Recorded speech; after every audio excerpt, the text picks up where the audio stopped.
Hello again, Des Asante here from the Tech Muse Academy with episode 72 of the Tech Muse podcast. I really appreciate you hanging out with me through these conversations. I've been having a lot of fun putting these episodes together for you, especially now that I've begun to feature a lot of guests. Today, however, it's a solo show. I get a lot of questions concerning mixing because, as you may know if you followed me for a while, that is one of the things I'm fairly passionate about. It's something I thoroughly enjoy. And what I wanted to talk about today on the show is the anatomy of a mix session. If you go back through my previous episodes, you'll find a bunch of mix analysis type videos that I've put together. This one's going to be a little bit different.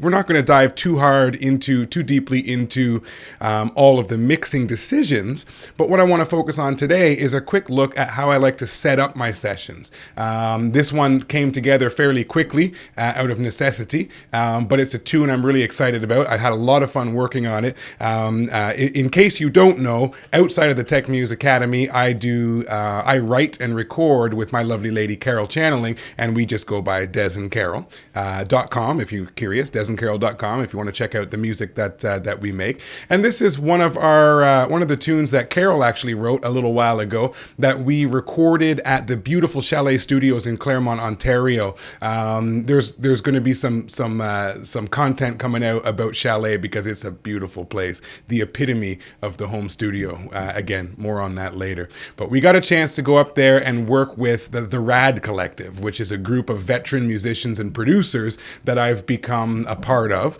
that I'm doing some work with. And what a pleasure it was to get some heavy hitter session guys in a room that all have production chops and engineering capabilities, and to craft a recording out of a simple acoustic song that Carol had written a while back. So the song is called 'Cause I Wanna, and let me just play you a little bit of it, and then we'll dive into how I got my session set up here.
All right, so that gives you a little sneak peek at the tune, a little bit of the flavor of what we got going on there.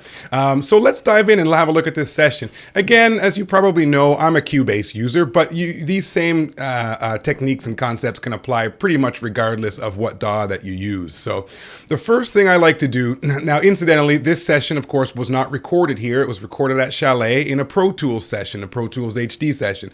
So the first thing that had to be done was we had to consolidate the audio, get it on a thumb drive, a hard drive, and bring it home to the studio to mix.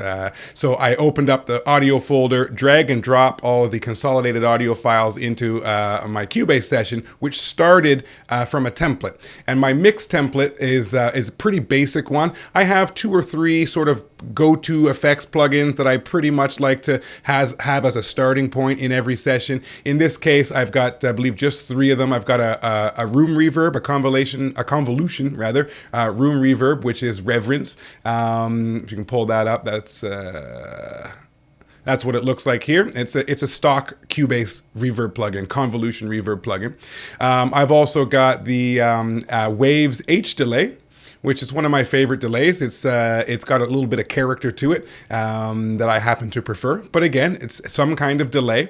And I also have the Universal Audio EMT Plate 140 reverb, which is one of my favorite long tail reverbs. So again, I always like to start every session with some short tail reverb, some long tail reverb, and some delay that are just on standby in case I want to quickly throw something to one of those effects. Okay, so that's what I had going on in the template when I dropped the audio files in. I also had a few group channels or buses created already, and then of course throughout the mix process, I ended up adding more as needed to create a hierarchy in my signal routing, so that I can, for example, if I have 3 guitar tracks and 2 of them are stereo, left and right on 2 separate tracks, I want to be able to group, okay, guitar 1 left and right to a guitar 1 bus, and then guitar 2 left and right to a guitar 2 bus. Both of those buses going to an all guitars bus, and then the all guitars bus going to the stereo out,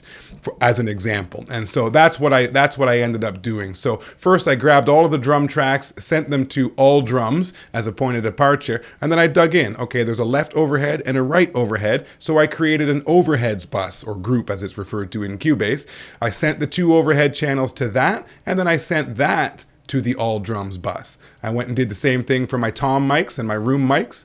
And then I have an all guitars bus, which was a part of my template. In this case, we have 3 different guitars, 2 electric guitars, which are stereo on separate tracks, so a left track and a right track, and then an acoustic guitar, which was mono. So I've got my electric guitar 1 bus, so that the 2 left and right tracks can be sent to that, and I can treat them as one instrument. And then I did the same thing for electric guitar 2.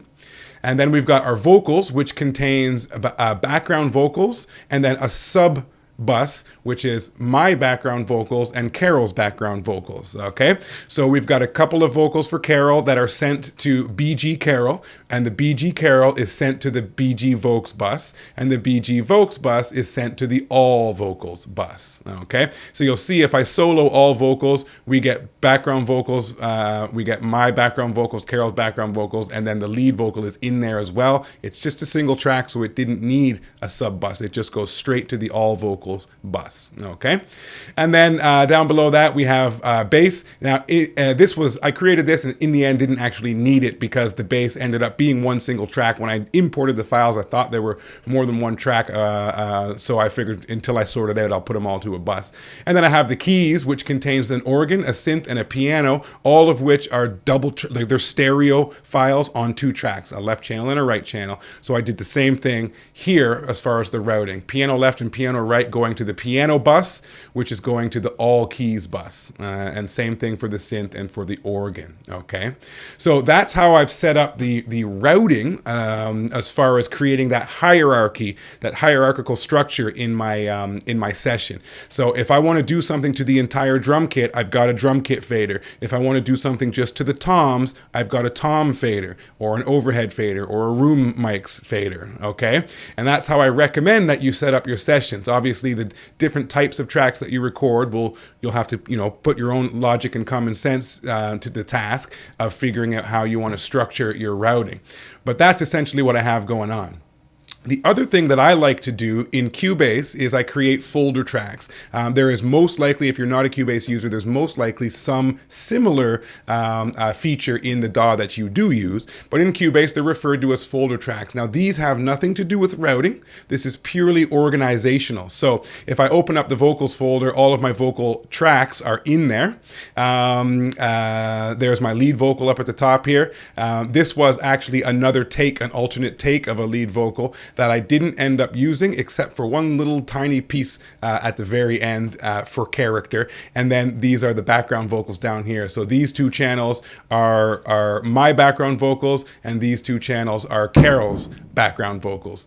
If you hear a little bit of noise in the background, they're doing some work upstairs, so hopefully that doesn't get too annoying. Okay, so that, and again, this folder track is just merely for organization, so I can close that folder out of the way when I'm working on another group of tracks. It's got nothing to do with signal routing, it's just for organization. And so you can look in the drum tracks. I've got overheads left and right, which again are being sent to the overheads group. overheads bus, which is being sent to the all drums bus. I've got a kick bus right here for my kick drum mics, because there were an inside and an outside kick drum mic.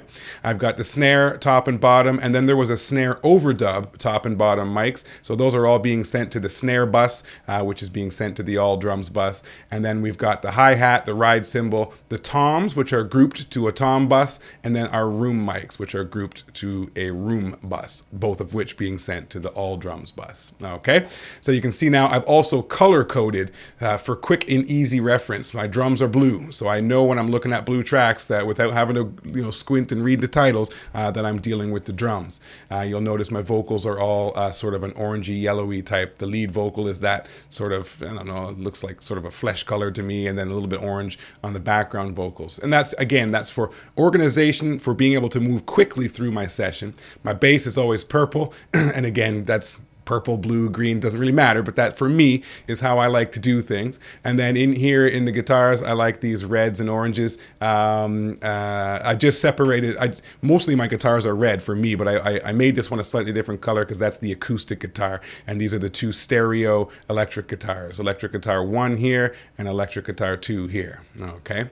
And then I've got the keys, and again, they're all stereo files, organ left and right, synth left and right, piano left and right, which are sent to their respective sub buses, which are sent to the all keys bus as well.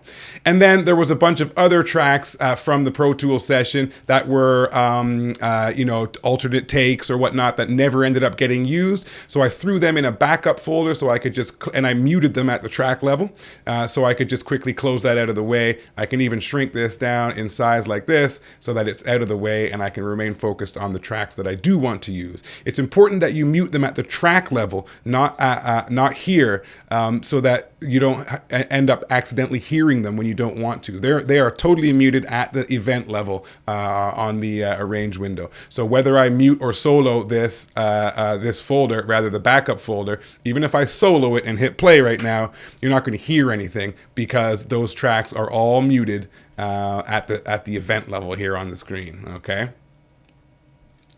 All right, so that is the basics of how I lay out my session. The other thing that I'll do is, and that I did do, is go through and rename the files. Now, if you look at that backup folder, you'll see what some of the names are, like gtr.dup1.01. You know what I mean? So it's just the way that the tracks were named in the Pro Tools session. That doesn't mean a whole lot to me. So, and it's a little confusing to look at. So I went and renamed things organ left, organ right, synth left, synth right. And that, again, makes things easier to recognize so I can move quicker through the session. I also use a Mackie Control Universal control surface. So on the little scribble strip, digital scribble strip that is on that device, I can see organ, synth, piano, and things that make clear and easy sense to me when I'm moving around on the control surface. Okay, so that's the other thing that I feel is important to a quick and speedy workflow.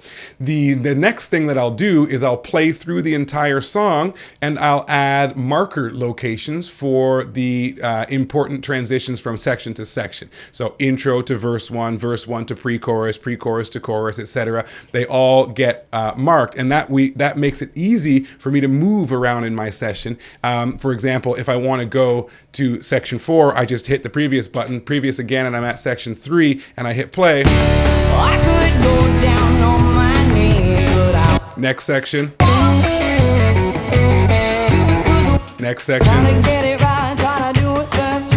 And so on. So I can quickly move around in time throughout the piece of music so that I can do whatever I need to do in that section. It's especially helpful during the automation process when I've got my static mix and now I'm beginning to go section to section and make sure the vocal is loud and clear, when the instruments get louder, that nothing gets buried, and making sure, the little lead guitar licks are poking through nicely where I want them. So being able to move and snap from section to section is again very advantageous when you're looking for a smooth and quick workflow.